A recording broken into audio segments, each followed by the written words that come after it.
Hər vaxtınız xeyir. Yeni bir pec düzəltmişəm. İşlənmiş yağlardan istifadə etmək olur. İki hissədən ibarətdir pecimiz. Həm bütöv şəkildə pec şəklində olur, həm də sökülərək qazanaltı kimi böyük bir ləyəni qoyub suyunu qızdırmağa, nə bilim çox bir şey istifadə etmək olar. Ona görə iki hissədən ibarət düzəltmişəm bunu. Yəni ki, elə kəndlər var ki, orada qaz olmadığına görə belə bir şeylərdən, odundan istifadə edirlər. Onun üçün də bunu iki tərəfli istifadə etmək üçün fikirləşmişəm. İçindəki farsunkasına qədər, yəni ki, açıb, çıxardıb qıraqda təmizləmə mümkündür. Hər bir detalı sökülür. Yağ turbasıdır, yağ boçkasıdır, krantı. İndi hal-hazırda mağazada fan motorlar qurtardığına görə inşallah bir-iki günə gələcək.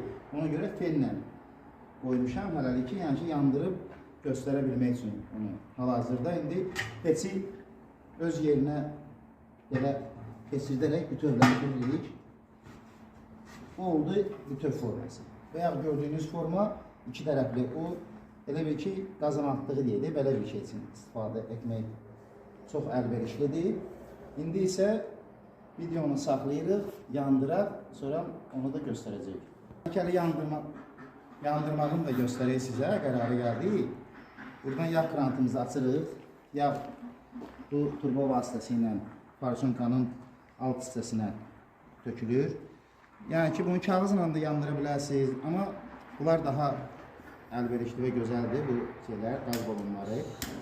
Bununla istəsəz belə də yandıra bilərsiniz. İstəsəz, yəni ki, biz indi tez bazar olsun deyənə ona görə belə elədik ki, oradan qapağı var, yəni pecin, oradan da yandıra bilərsiniz. Bunu buradan yandırırıq. Yağ alışandan sonra havanı bura daxil edirik fen vasitəsilə. İndi öz fan motoru olacaq.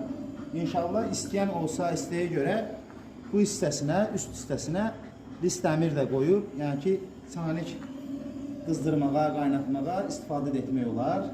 Yanlarında hal-hazırda zamokları yoxdur. İnşallah indi ona iki dənə zamok da qoyacaq. Birini o yandan, birini bu yandan. Ki, bura keçəndən sonra zamokla bağlamaq ki, tam təhlükəsiz. Yəni ki, aşıq eləmək. Düzdür, aşan bir şey deyil. Çünki burada 4 santlıq palasa atmışam. Bunun üzərinə keçir və yəni ki, aşma təhlükəsi yoxdur. Amma daha da təhlükəsiz olsun deyənə iki dənə zamok qoyacaq buna. Bir də ki, rəng istəyi, yəni ki, istənilən rəngə boyamaq olar.